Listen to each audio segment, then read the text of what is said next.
Hello, everyone, and welcome. I'm Felicia Wong, and I'm so pleased that you're here today joining us. This webinar is the first in a series that we at the Roosevelt Institute are hosting. We really want to encourage big, robust discussions in communities who are benefiting from the Inflation Reduction Act and all the other great federal investments we've seen over the last few years. In this series, we'll be sharing new research from Ali Bustamante. Ali is Roosevelt's Director of Worker Power and of our Economic Security Program. And he's done a number of case studies that really focus on places where federal investments have catalyzed private sector investment. And he's looking specifically at how communities are ensuring that new jobs benefit the workers who need them most. So we'll be in Georgia next month and in Louisiana and Michigan in September. And we're going to be hosting conversations about how workers and communities can reap the real benefits of clean energy manufacturing and of the construction associated with new battery and solar plants. So, following our keynote this afternoon, we're going to hear from an expert panel moderated by Bloomberg labor correspondent Josh Idelson. But before that, I'm honored to introduce my friend and the White House's National Economic Advisor, Lael Brainerd. As the leader of the NEC, I'm sure you all know this, but I just have to say it. As the leader of the NEC, Lael has really led the administration's work on place-based growth. And her team is focused on delivering federal investment dollars to communities that are poised for a comeback. Lael's been working on this a lot lately, and she shared in a policy memo earlier this month that jobs in previously, quote, left behind counties grew more than 4 times faster per year under President Biden than under the previous administration. So this administration has really overseen the creation of nearly 800,000 manufacturing jobs and has catalyzed over $877 billion in announced private sector investments in manufacturing and clean energy. I am so thrilled to welcome Lael to speak with us today. We all want to hear how the people and places investment work of this administration is going. So Lael, I'm going to turn it over to you. Well, thank you so much, Felicia, both for the kind introduction, but also for the great work that you and the Roosevelt Institute are doing on how we can work together to lift up communities across the country. The Biden-Harris administration's place-based investment strategy, alongside our efforts to invest in workforce development, are catalyzing economic opportunity in communities across the country that had been left behind. This approach is intentional. It marks a sharp break from the trickle-down approach that saw factory towns losing anchor employees as businesses chased low taxes, low wages, and non-union labor, pushing out good manufacturing jobs and lowering the tax revenue that was needed for local investment. Those trends were exacerbated by the China shock, and too many communities saw a downward spiral of disinvestment.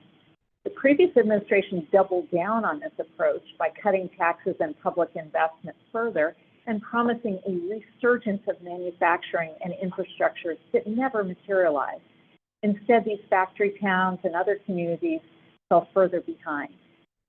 This administration took a different approach by prioritizing place-based economic development to bring investment to communities that had been left behind and give them the tools and support they need to move from setback to comeback. This approach starts with correcting for decades of disinvestment in infrastructure by investing in high-speed internet and transportation networks. The administration is reconnecting neighborhoods to opportunities, revitalizing small businesses, and rebuilding communities' foundations to unlock and attract new private investment. This place-based strategy is also focused on increasing the capacity of distressed communities through programs like the Rural Partners Network and special tax incentives to drive investment into the energy communities that have powered our nation for decades. This approach means investing in innovation engines that will sustain economic development for years to come in every region of the country. In contrast to previous decades when the majority of innovation investment was concentrated in just a few major metros, our Tech Hub program and the NSF Regional Innovation Engines are seeding innovation in sectors where economic opportunity is immense, from clean energy to semiconductors to biotechnology in all regions of the country. Because of this administration's approach, communities are shaping development strategies from the bottom up, effectively putting communities back in the driver's seat after being left out for too long. And when faced with unfair practices from abroad, the Biden-Harris administration is taking necessary action on behalf of American workers, businesses, and factory towns. China has flooded the market with artificially underpriced exports in key areas like electrified vehicles and solar cells, and they're breaking the rules when it comes to technology transfer, intellectual property, and innovation. That's why we've increased tariffs on imports from China in a targeted set of important sectors. A 100% tariff on Chinese electrified vehicles, for instance, is enabling auto communities to continue powering our car industry. Investing in communities also means investing in people through strong workforce programs. The bipartisan infrastructure law is putting hundreds of thousands of Americans to work rebuilding our highways and bridges, and more jobs are on the way with nearly $900 billion in private sector investments in clean energy and advanced manufacturing. In fact, factory construction is at its highest level on record, more than double the rate of the previous administration. We've heard from unions they've never seen so much demand for their training programs. So we're working to ensure these communities are prepared for the manufacturing renaissance that is underway.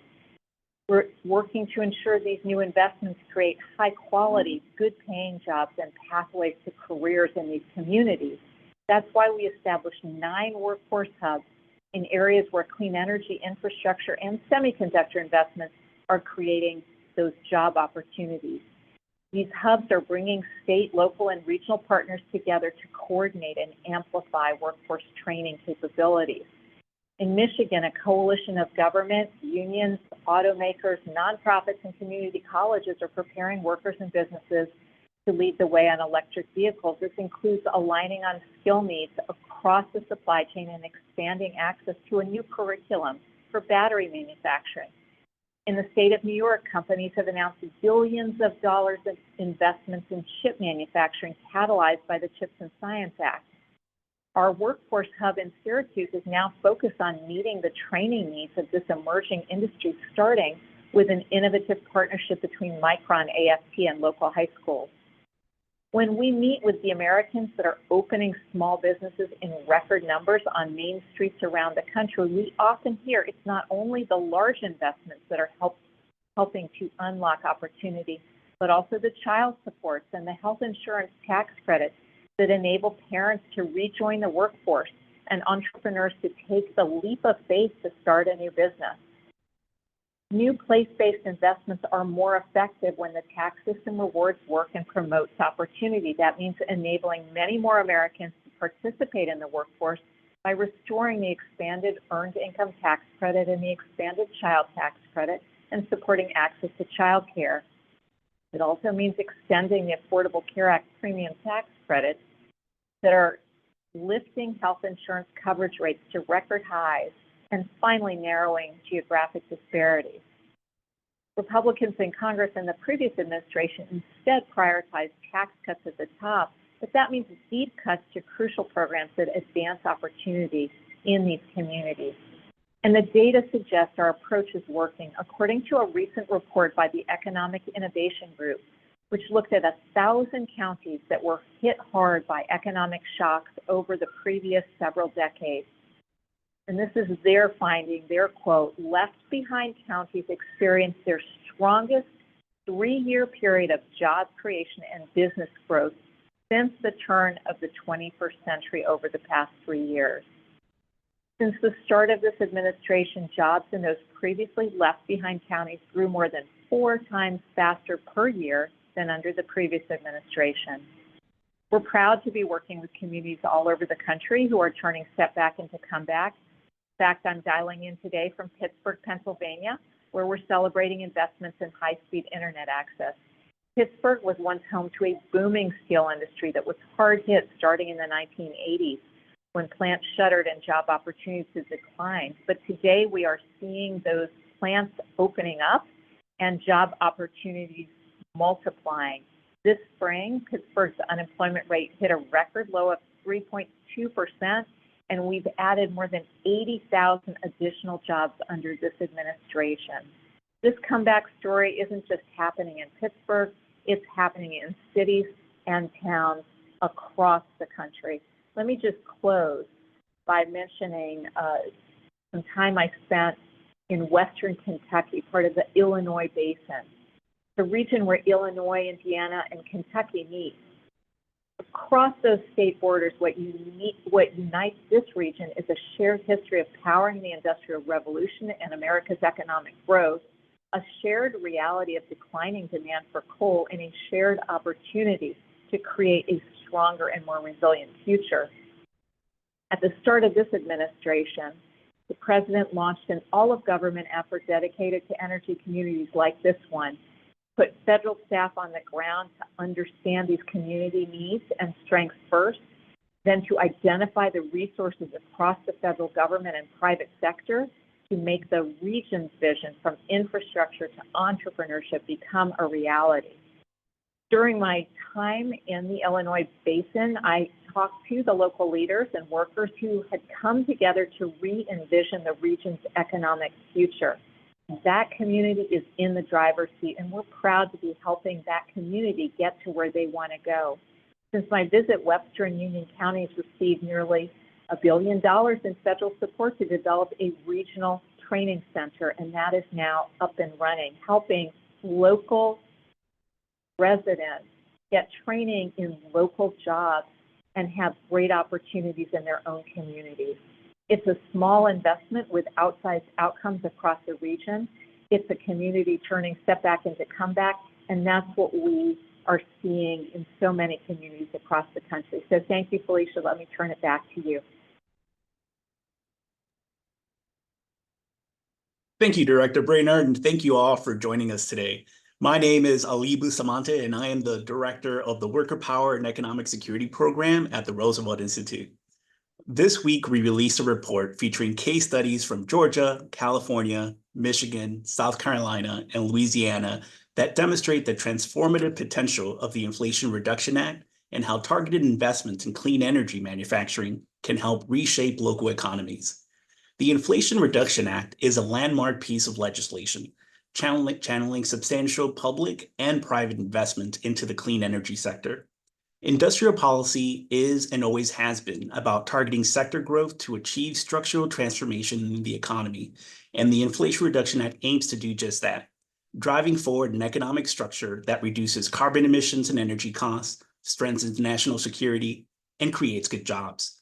The investments so far are staggering, expected to create over 100,000 jobs across 37 states, focusing on industries such as battery and solar panel manufacturing and electric vehicle production.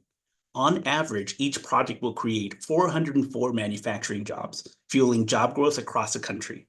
The large scale of job creation from these investments presents two opportunities to communities. First, it provides a mechanism to drastically influence the stock of quality jobs available in the local labor market. And second, it empowers community stakeholders to leverage local workforce development, education, and training capacity that can ease firm hiring challenges in return for job quality commitments. However, based on workers' experience with the hot labor market during the past 2 years, we should not expect the creation of jobs by energy investments alone to resolve local structural economic inequities. Understanding where structural barriers exist is crucial for developing comprehensive strategies that ensure all segments of the workforce can benefit from these job opportunities. In the absence of strong federal labor standards, addressing inequities in local labor markets requires purposeful and deliberate efforts agreed upon by firms and community stakeholders. Our report analyzes 5 case studies to highlight the varying labor impacts of these investments and the critical role of local engagement in maximizing their benefits. In each case, the jobs being created are expected to pay above the average local wage, presenting an opportunity to uplift the community economically.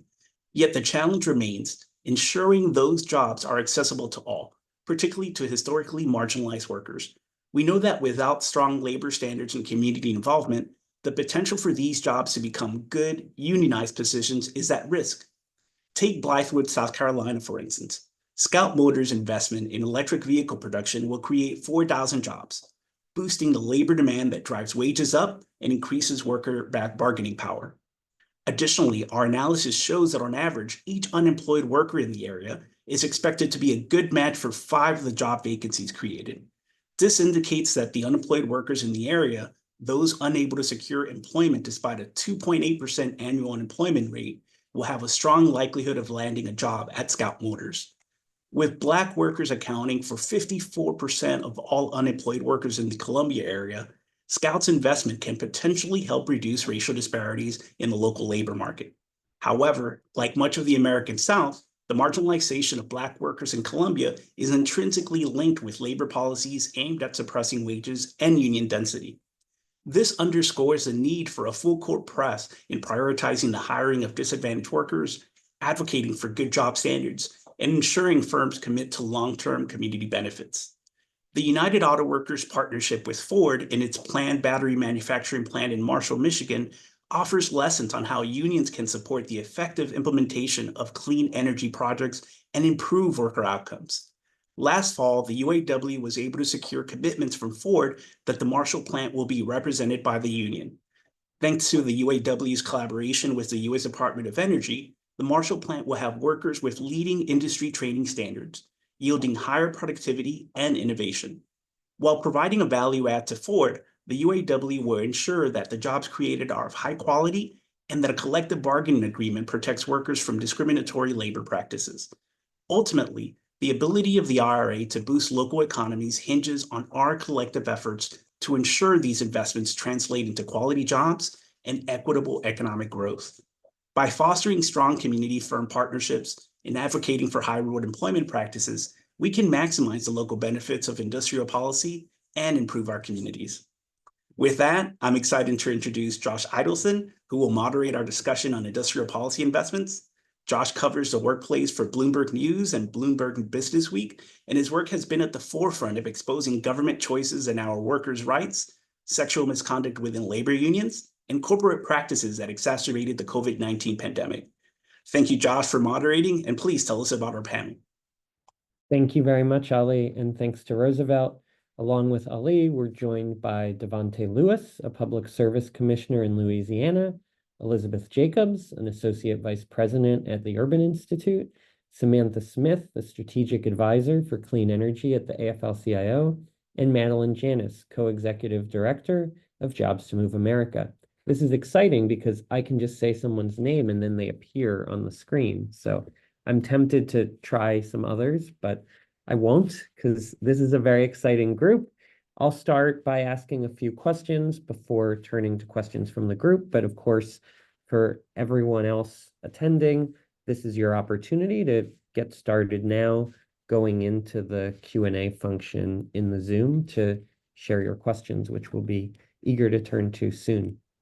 So Ali, to start with, you argue in your research that while there's a lot of money coming from the feds, the majority of the manufacturing jobs created by the IRA lack guardrails or guidelines to ensure that what they're creating are good union jobs, and that the quality of these jobs will instead depend on communities organizing. Why is that, and what do you think is working so far?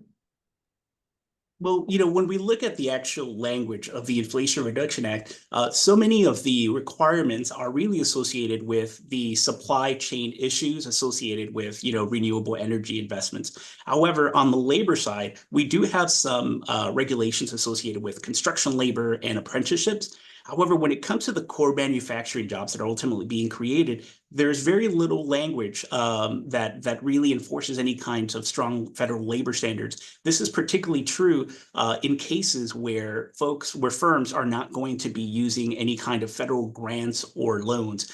If they're ultimately going to be relying largely on the tax credit aspects of the law, then there's really very little for them to that incentivizes them to ultimately pursue to create good job quality.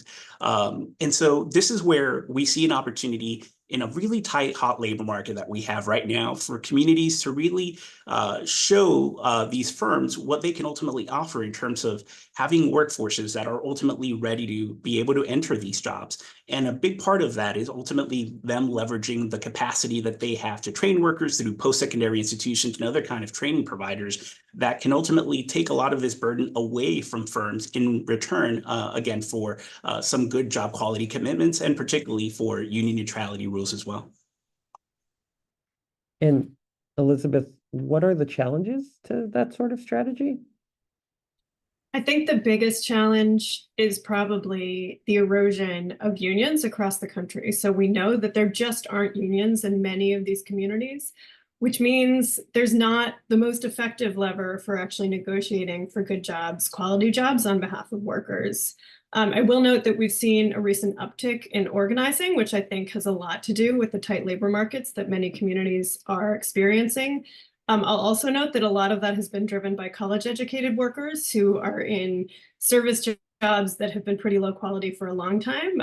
And so how that's going to translate into some of these more traditional industries that have been undercut in terms of their ability to really unionize is kind of an open question. And on top of that, while we've seen an uptick in organizing and new votes to unionize, we haven't necessarily seen the same thing in terms of contracts and collective bargaining agreements. Those can take a long time to actually negotiate. And so while we've got like a reasonably good start and some running room, I think it'll be interesting to see what actually happens over time, because we don't know what will happen with the labor market.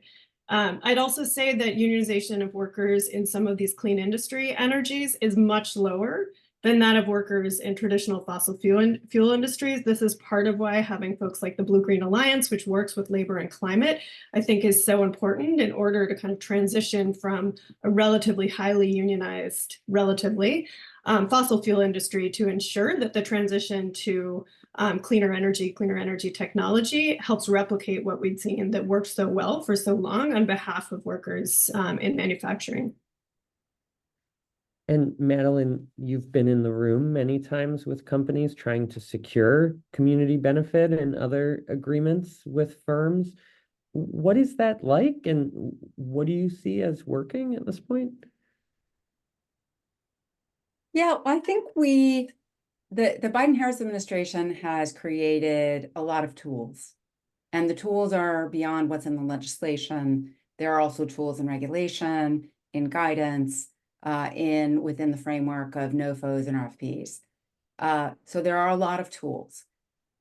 The idea that communities, and I'm slightly exaggerating here, but that communities are going to be able to have a beauty contests across the country to show how helpful they can be to companies in recruiting workers, and that alone is going to convince employers to make deals, enforceable deals, where people who are most in need of the jobs and need of training, and also the opportunity to unionize, are going to be able to achieve that in an enforceable way. I think that what experience has shown is that that's maybe 10% of the 100% equation. So if we say, what does it take to get companies like the ones described in the report that you did, Ali, what is it going to take to get those companies to the table to negotiate these agreements, both to allow for the great recruitment, training, et cetera, as well as the ability to unionize without opposition? It's going to take more. And I think right here is where philanthropy is playing a very big role. And I think we all getting on the same page. So the experience that I've had over decades of getting companies to come to the table, it really is a combination of communities understanding what the tools are, understanding how to organize, which is an important finding of this report, how to organize communities together with unions, together with small business, to challenge, invite companies to the table to negotiate. And all of that takes research, organizing, coalition building, understanding the policy, bringing that to the table. That's what works. And as you reported, Josh, workers recently got to a full collective bargaining agreement at an electric vehicle factory in Anniston, Alabama. This is a company that receives a lot of public funding, a major electric bus manufacturer, and is benefiting from a lot of this federal funding. And there's a community benefits agreement that is exactly matching community members who were never able to get jobs at that plant, who are now in that plant. What did it take? It took a comprehensive set of things. We can do this. We absolutely can do this, but we have to have our open about what it will take. And Devante, how are these dynamics playing out in Louisiana, where the state offered First Solar $30 million of grants? And how much leverage as a public service commissioner do you see yourself having in affecting this? Yeah, no, absolutely. I mean, I think one of the beauties that was added that we've been discussing were those community benefit plans. And really, how do you get utility companies to the table? One thing that we have done significant in Louisiana is I required all utilities to file a report with the Public Service Commission, which is our utility regulators, asking what did they apply for? What are they thinking about applying for? And if they are not applying, why are they not applying? And then making a marker that your basic cost recovery, our rate base, will be determined about how engaged you were in taking credits from the IRA and the IIJA and your community benefits plan. So basically putting utilities on notice that I'm going to be judging how proactive you were. So if you come back for some type of microgrid buildup or solar buildup, I'm going to look to see, did you utilize federal dollars and how did you engage your community before I review that application? And so we've seen some of that engagement, especially through the grid deployment office of a lot of our utilities filing grid plans and then being deliberate around community investments and community benefits. Secondly, what we've done in some of these acquisitions and mergers, we've been looking at ways to promote workforce policies and labor policies. Right now, I have a gas utility that is being acquired by a private equity firm, and we are putting in that contracted labor work has to be a portion of your contract suppliers for approval of this acquisition. So utilizing even the regulatory process as a way to enact significant policies that affect the community. And we're seeing this with the investment of, I think, Louisiana being a leader, one of the states that have received the most dollars from the IRA and the IIJA. Our commitment to, most people would call it solar for all. We call it solar for y'all down here in Louisiana application. And really now, how do we then build that upon workforce development and community development at the exact same time? So not just looking at this investment solely as one entity, but how do we really kind of build? And I think that's been the beauty of what Just 40 has done, and the community benefits plan has given us in the states the opportunity to really kind of enact proactive worker and community policies in energy discussions that typically would have never seen this type of engagement before. And Samantha, how does the labor movement see its role here differently, maybe, than it used to? Well, we see a gigantic opportunity to grow our movement through organizing and also to change the politics in a lot of these states as we grow our movement. So just to say, I mean, I think most people know this, but if you don't, like the AFL-CIO, in addition to being a federation with 60 affiliates, we're representing everybody. So not only unions that organize manufacturing, but also service and hospitality unions who will be getting direct and indirect jobs out of these investments. Everybody needs caterers, cleaners, security guards, and of course, building trades and transportation unions. We also have infrastructure in 50 states plus Puerto Rico. So 50 state federations of labor. We have 400 and some odd central labor councils. So in most of the country's major metropolitan areas. And the vision of our affiliated unions and our officers is that this infrastructure, which is going to be there no matter what, so it's there now in this period of huge opportunities with the IRA. It will be there after November, no matter what. That this infrastructure can be the anchor for organizing. So that doesn't mean that organizing only happens with and through the state federations of labor. But for example, one of our initiatives, the Center for Transformational Organizing, is going deep and long-term and resourcing state feds and CLCs in the South. So especially Georgia, but also North Carolina and Tennessee, because we realize, like everybody else, you can't just go in and out.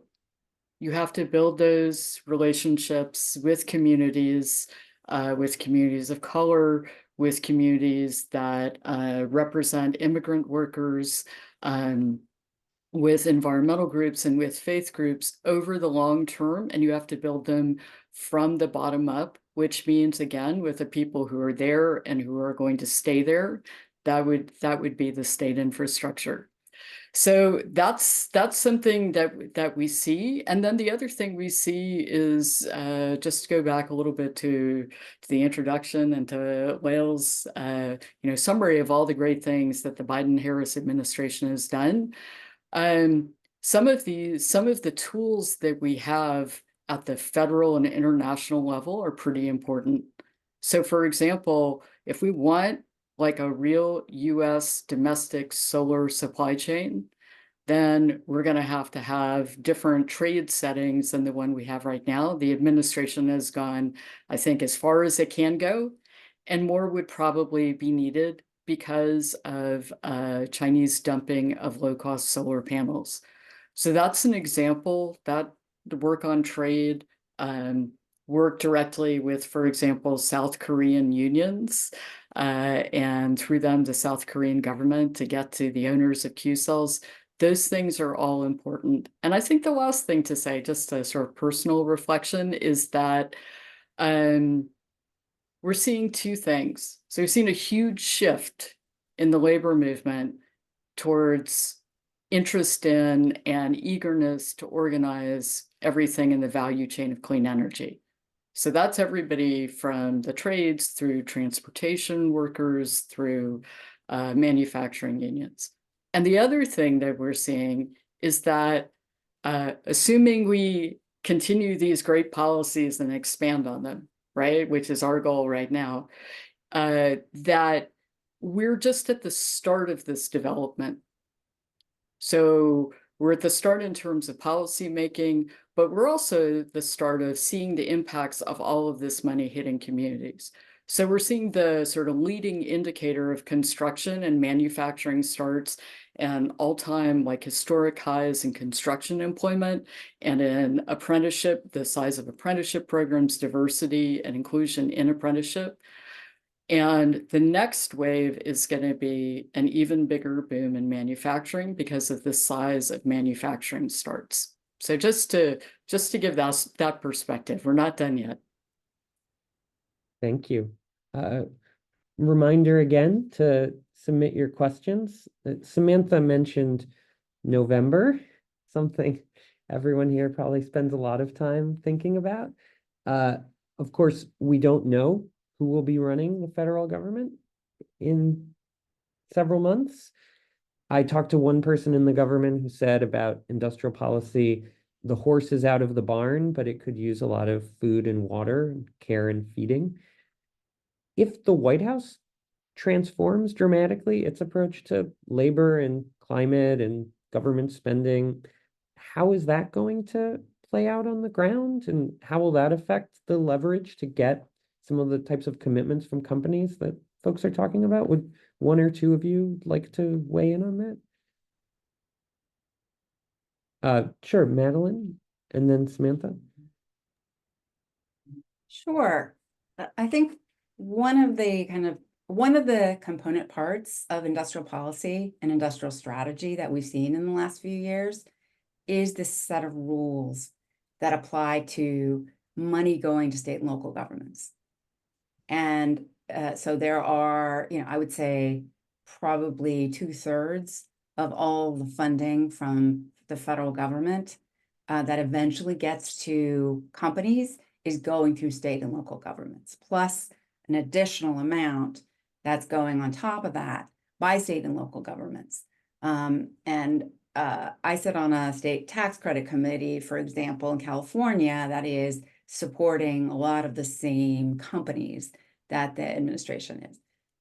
So regardless of what happens in November, there is this architecture that will be very difficult to roll back. It took 3.5 years to get in place.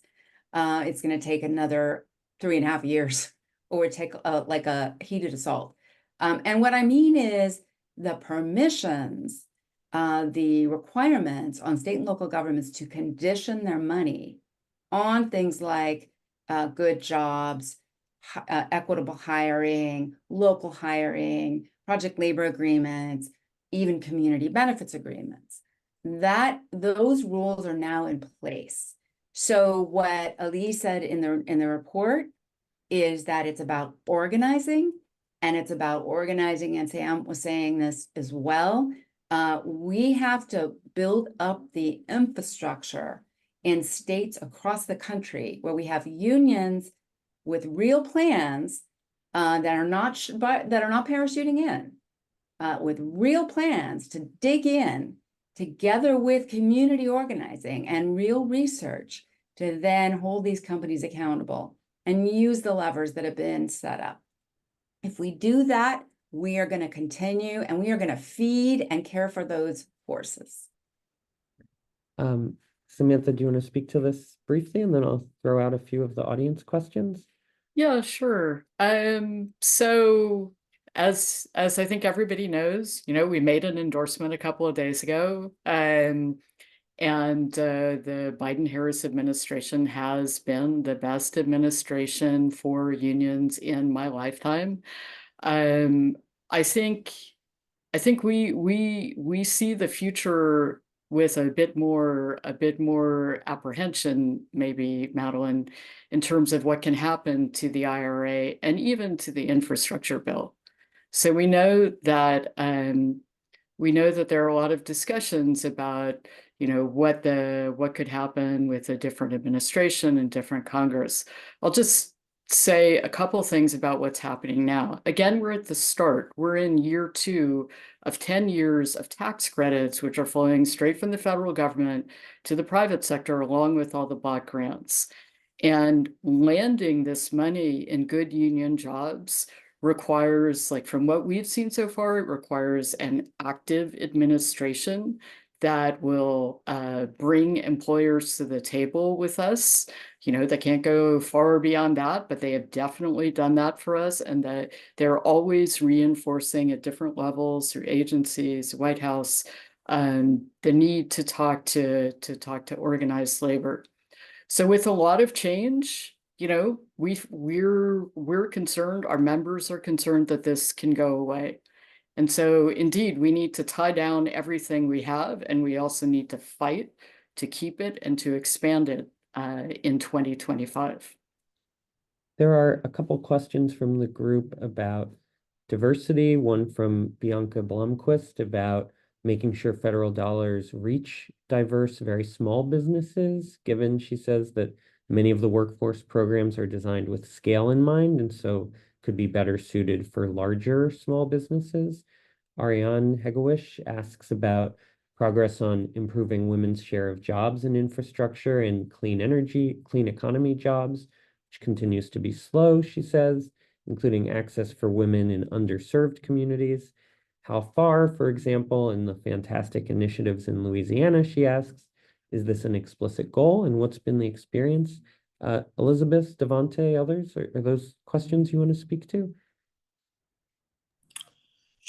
Sure. I mean, I would say I think we have, at least for my part in the regulatory space, I've been very explicit about our expansion of supplier diversity, an expansion of DBEs, diverse equity businesses, and how do we tackle this? And women have been particular. So we in Louisiana are taking a model actually of something that I saw in North Carolina in Charlotte with an amazing organization called She Built This City, which is a workforce training program that is particularly geared at women to introduce them into the vast majority of options that exist. And so those have been just kind of a model of example that we've done in Louisiana. But I think one of the other things that we've been tackling with is also broadening how we evaluate diverse businesses, whether it is just ownership, whether we look at the composition, for example, of the makeup of a said company. Because oftentimes you may have a company that is, let's say, not diverse in its ownership and maybe senior leadership, but in terms of the actual entire workforce is a very diverse company. And sometimes the rubric and the metrics that we establish would actually leave that business out, even though it would be the most successful to build a pipeline of diverse suppliers that are coming up in the system.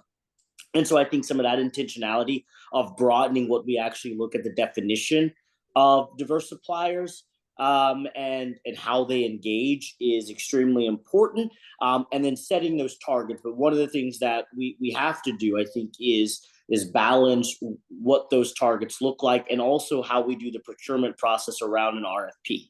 Oftentimes what happens is if the RFP, the request for proposal, is too specific, it does disencourage diverse businesses from applying because they are viewing it as they need to hit every requirement rather than the totality of it. So that's something that we've been working on is how do we ensure we are not on the front end by being so specific, eliminating diverse suppliers from being part of the process, but then also how do we improve their capital reach? Because one of the times is risk management. And oftentimes a lot of these smaller DBE firms just don't have the get set capital that would require. And so how do we then build partnership programs that we're also doing with where we require, for instance, a utility, let's say, to basically claim the project, but in their subcontracts are required to hire smaller DBEs to do some of the work. So those are just some of the examples of the ways we've been tackling women, veterans, LGBTQ businesses, and a host of other ways that we look at diversity, equity, and belonging organizations.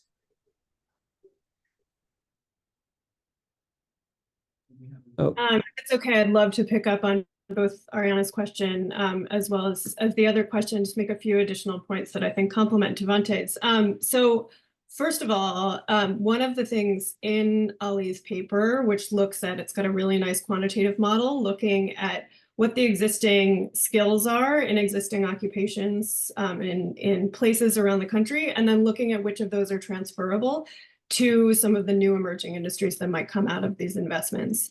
And one of the things that I noted in that is that you've got a lot of skills transferability from manufacturing construction jobs, which are currently highly gender occupationally segregated, whereas the jobs that have less transferability are highly gender segregated in the opposite direction in terms of women. And so you've got, nursing, home healthcare workers, which communities will still need, right? We're always going to need folks to do care work. And so thinking about both, to Ariana's original question, breaking down barriers to entry in manufacturing and construction, places where you have that skills transferability, but also making sure that we are doing as much as possible to raise job quality across industries and across sectors, particularly because if these industrial investments work in the way they're meant to, it's meant to fuel demand. So you've got more people who are actually able to afford and buy things from industries that are more typically concentrated with women and folks who aren't necessarily going to be in construction and manufacturing, which just pushes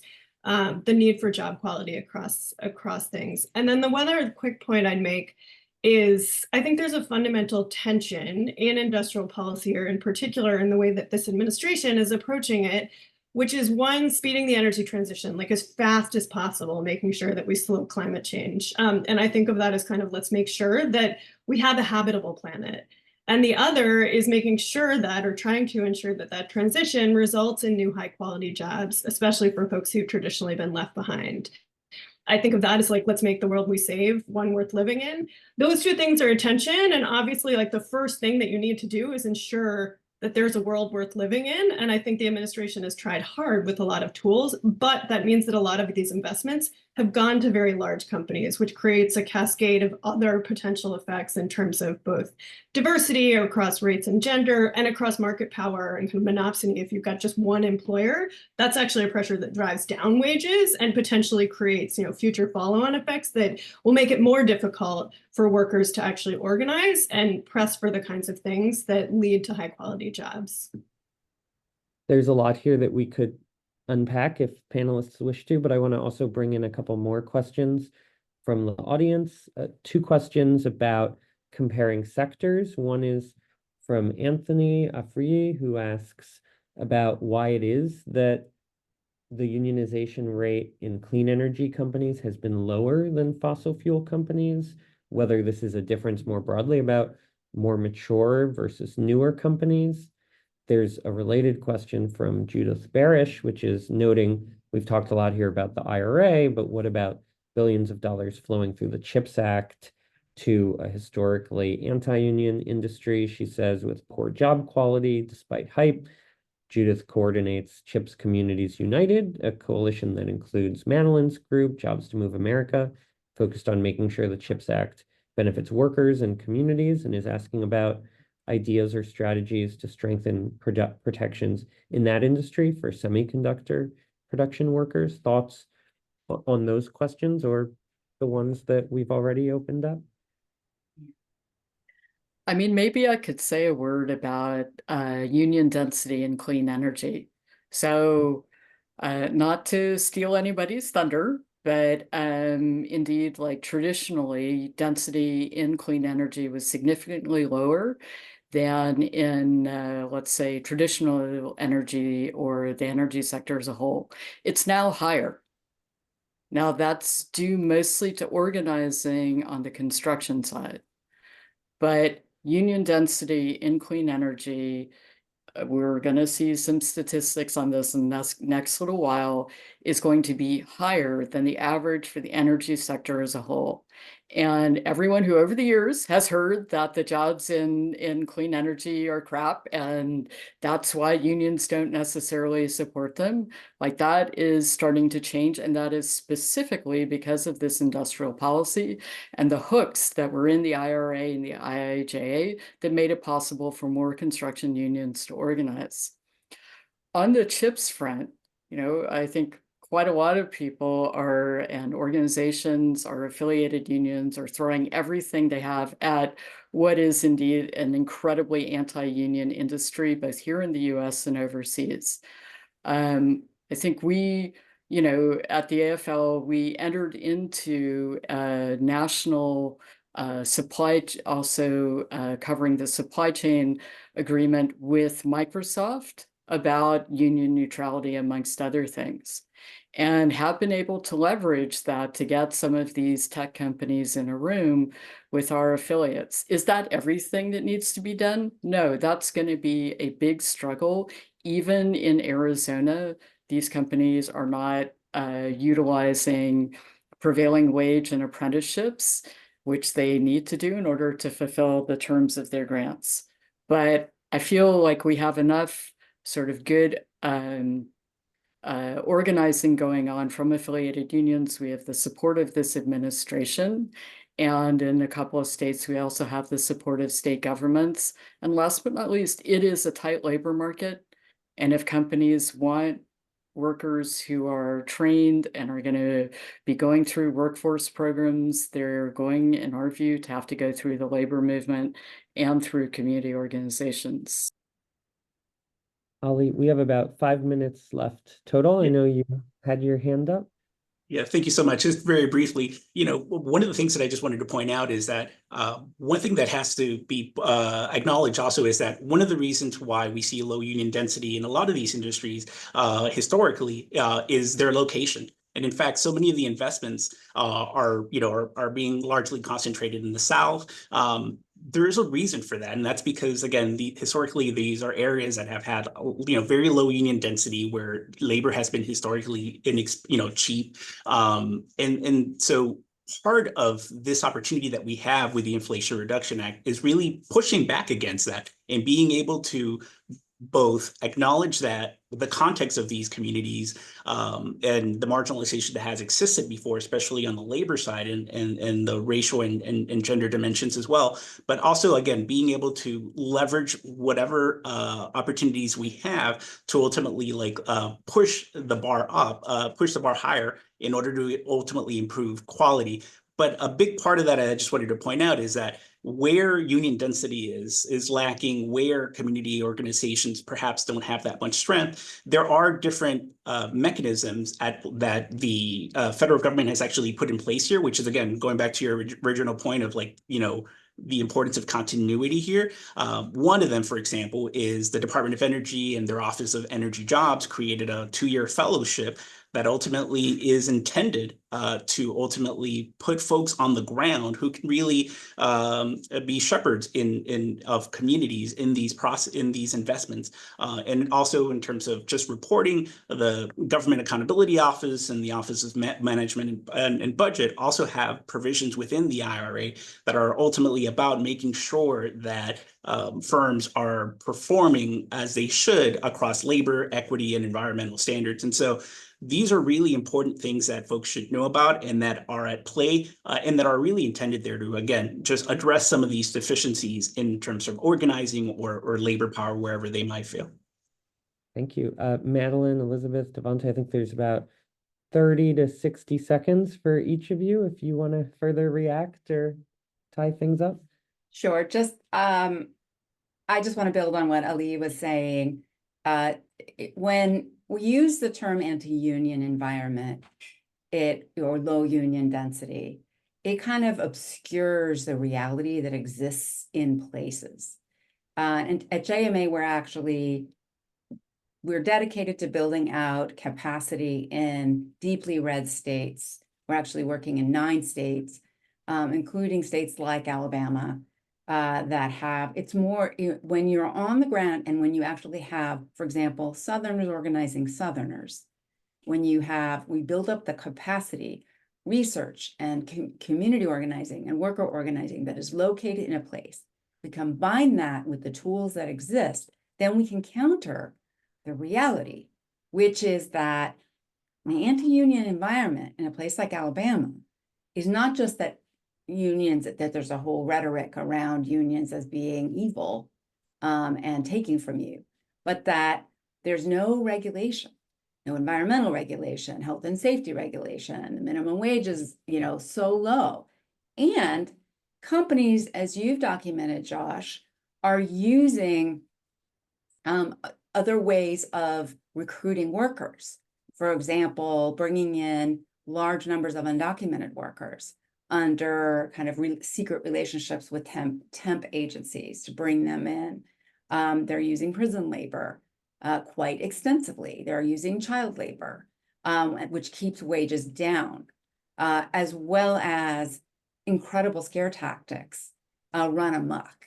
And so there has to be a connection between those communities really organizing and building capacity and the work at the federal level and in blue states, where they're often purchasing the equipment made in the red states or investing in some ways. So there's a strategy that we need to, move forward that is very much on the ground and in the sky. Thank you. Elizabeth, do you want to give 30 seconds? Very quickly, I'll just say, just picking up on some of the administration's policies around changing the supply chain. And thinking about what we know from research in terms of the impact of the China shock when we really opened up to trade with China as well as buying things from China, that was part of what really depressed wages in communities that were dependent on manufacturing. So by shifting the supply chain to try and insource, I think we see potentially undoing some of the depression that we saw, the erosion of community power and of worker power, because we're bringing back an American supply chain, which creates less of an incentive to really undercut labor to pay very, very low wages, very low quality jobs in order to have any jobs at all, because Chinese labor was so much less expensive. We don't know that for sure. We know the China shock is very empirically defined, right? We know a fair bit about that. I think it remains to be seen. As a researcher, I feel like I have to say we got to see what's going to happen. But there are good reasons based on existing research and history to think that some of the wraparound policies that are part of industrial policy that we haven't talked as much about could have really powerful effects as well. Thanks so much to each of you. Anyone, please come to me with stories about all these topics and others. Jay Idelson at Bloomberg.net. It's a pleasure to have this conversation and looking forward to continuing it. Thank you, Roosevelt, and thank you, Josh. Thank you all. Thanks, everybody. Thank you.